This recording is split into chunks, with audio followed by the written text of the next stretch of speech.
Okay, so, y'all, I need to talk about something that's been on my mind for like weeks now. And I already know some of y'all are gonna feel this one because this one hit different. So let me just get into it. I had a friend, let's call her Naya. Naya was one of those girls that when she loved somebody, she loved them. Like, all in. No games, no holding back, no let me protect my heart type energy.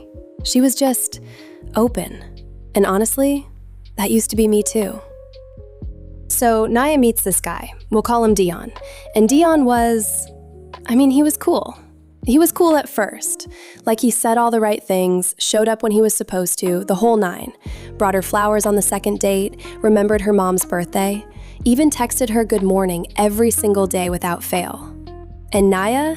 Girl, Naya was gone. Like 2 weeks in and she's already talking about, I think he might be the one.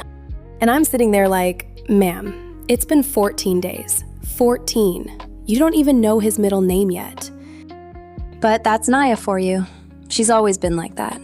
Ever since we were in high school, this girl would fall in love with somebody and just commit. Full speed, no breaks. But here's the thing, and this is what I need y'all to understand. I didn't judge her for it. Because I've been her. I've been that girl who falls fast and loves hard and doesn't apologize for it. And the world makes you feel like that's a weakness. Like you're doing something wrong for caring. Since when is caring too much a character flaw? Like, make it make sense. We out here telling people to be emotionally available, and then the second somebody actually is, we call them too much. Pick a side. Anyway, so Naya and Dion are together for about 4 months, and in those 4 months, this girl, she rearranged her entire life for this man. And I'm not talking about small stuff. I'm talking about fundamental changes. First, she changed her work schedule so they could spend more time together. Which, okay, that's not terrible by itself. But then she stopped going out with us on Fridays because Dion likes staying in. Then she stopped going to the gym in the mornings because Dion liked to sleep in and she didn't want to wake him up. She literally gave up her health for this man's comfort. And then, and this is the part that still bothers me, she stopped talking to one of her closest guy friends because Dion said it made him uncomfortable. This was a friend she'd known since elementary school, a friend who was at her dad's funeral, a friend who has a whole wife and kids, and she just cut him off because Dion felt some type of way. And every time I brought it up, she'd say the same thing. You don't understand, Skylah. When you love someone, you make sacrifices. And I'd just nod. Because what are you supposed to say to that? When your friend is standing in front of you, convinced that erasing herself is an act of love, how do you even begin to explain that sacrifice and self-destruction are not the same thing? And look, I want to be real with y'all for a second. I wasn't some perfect friend who saw everything clearly. Because honestly, there was a part of me that understood it. There was a part of me that remembered being 20 and doing the exact same thing. Changing my hair because he liked it straight. Pretending to like football because he was into it. I once sat through a 4-hour fantasy football draft. 4 hours. And I didn't even know what a running back was. So yeah, I understood it. But understanding something and watching your friend disappear into it are two very different feelings. So fast forward, month 5. Naya calls me at like 1 a.m. And I already know when somebody calls you at 1 a.m., it's never good news. Nobody's calling you at 1 a.m. to tell you they won the lottery. I pick up, and she's crying. Like, not just crying, that ugly, can't breathe, hiccuping kind of crying, where you can barely get the words out. And between the sobs, she goes, he said he needs space. Space. Space? After she gave up her friends, her schedule, her gym routine, her guy best friend, her Friday nights, her mornings, her boundaries, her whole identity basically. And this man needs space? Nah, I'm sorry. That's not needing space. That's a man who took everything you had to offer and then decided he was full. That's a man who let you pour and pour and pour until you had nothing left, and then said, I think I need something different. Something different, like she wasn't already giving him everything. And that is what kills me about situations like this, because the girls who love the hardest, they're always the ones left with nothing. Not because they did something wrong, but because they gave everything to somebody who was only willing to give some. And I need y'all to really sit with that for a second. Think about it. Think about the last time you gave someone 100% and got back maybe 40, maybe 30 on a good day. And you knew, deep down, you knew the math wasn't mathing. But you stayed anyway, because you thought, maybe if I just give a little more, they'll match my energy. They won't. And I hate saying that, because I want to believe people change. I want to believe that love can teach someone how to show up. But the truth is, you can't love somebody into being ready. You can't pour enough into a cracked glass to make it hold water. And if that's you right now, I need you to hear me. Loving hard is not your problem. Loving hard is actually beautiful. It means you're brave enough to be vulnerable in a world that tells you to keep your guard up. It means you still believe in something.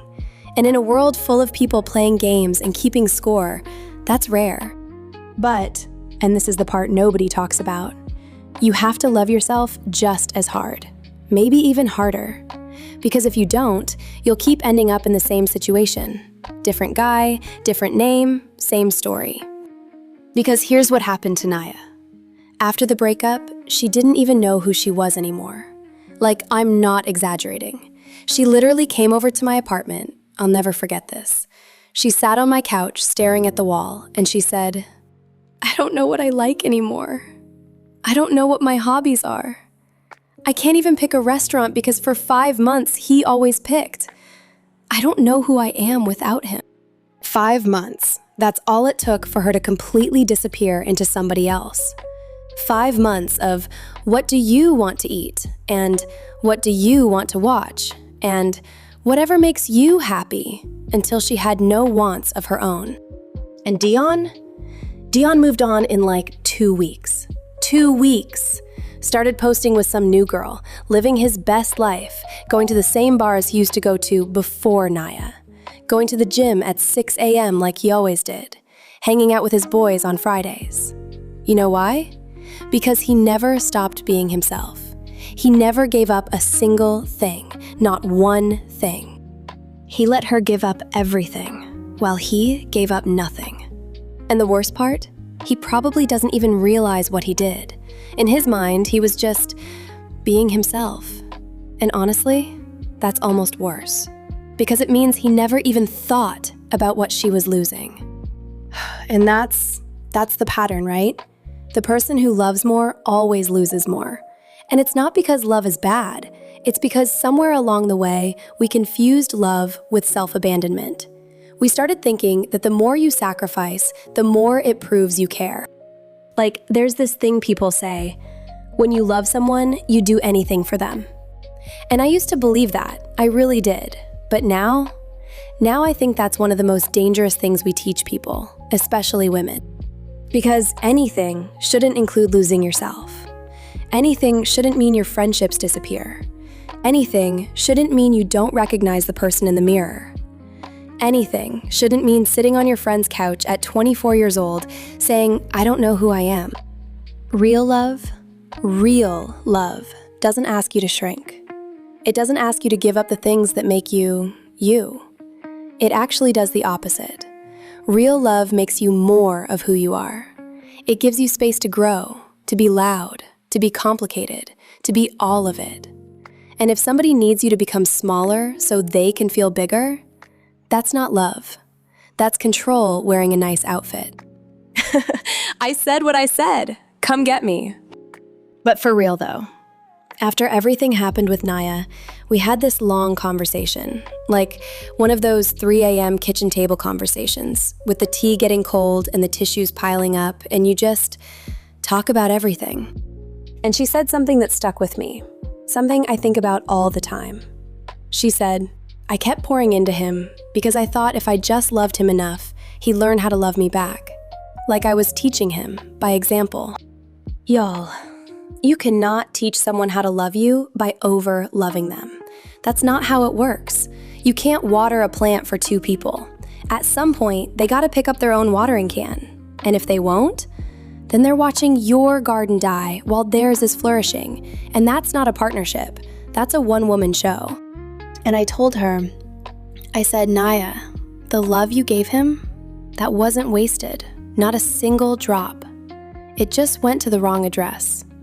Now you gotta redirect all of that energy, all of that care, all of that attention back to yourself. Because you've been sending love letters to someone who couldn't even read them. And she did. Not overnight, not in a week. It took months. Real, hard, ugly months. She went to therapy, twice a week at first. She reconnected with her friends, the ones she pushed away, and they forgave her, because real friends understand. She called her guy best friend and cried and apologized, and he said, I was just waiting for you to come back. She started painting again, which is something she hadn't done since before Dion. She filled her apartment with canvases. She started going to the gym again. She started choosing restaurants without asking anyone's opinion. And I watched her rebuild herself, piece by piece, day by day. And the girl who came out the other side, she was still the same loving, caring, big-hearted person. She still loved hard. But she had something she didn't have before. Boundaries. Not walls, not I'm never trusting anyone again energy. Not that hardened, bitter, all men are trash armor. Just healthy, clear, non-negotiable boundaries. Like, I will love you fully, but I will not lose myself in the process. And if that's not enough for you, then you are never the right person. And that's okay. Because I'd rather be alone and whole than in love and empty. And that's the growth right there. That's the whole thing. So if you're watching this and you're someone who loves hard, don't stop. Please don't stop. The world needs people like you. People who aren't afraid to feel. People who show up with their whole heart even after they've been hurt. That takes courage. That takes real strength. But promise me something. Promise me you'll save some of that love for yourself. Because you deserve the same energy you give everyone else. You deserve someone who shows up the way you show up. Not halfway, not sometimes, not just when it's convenient. And if someone makes you feel like you're too much, baby, they're not enough. Simple as that. That's it. That's the whole point. I love y'all. For real, for real. And I'll see you in the next one. And Naya, if you're watching this, girl, I'm proud of you. You already know. Okay, bye y'all.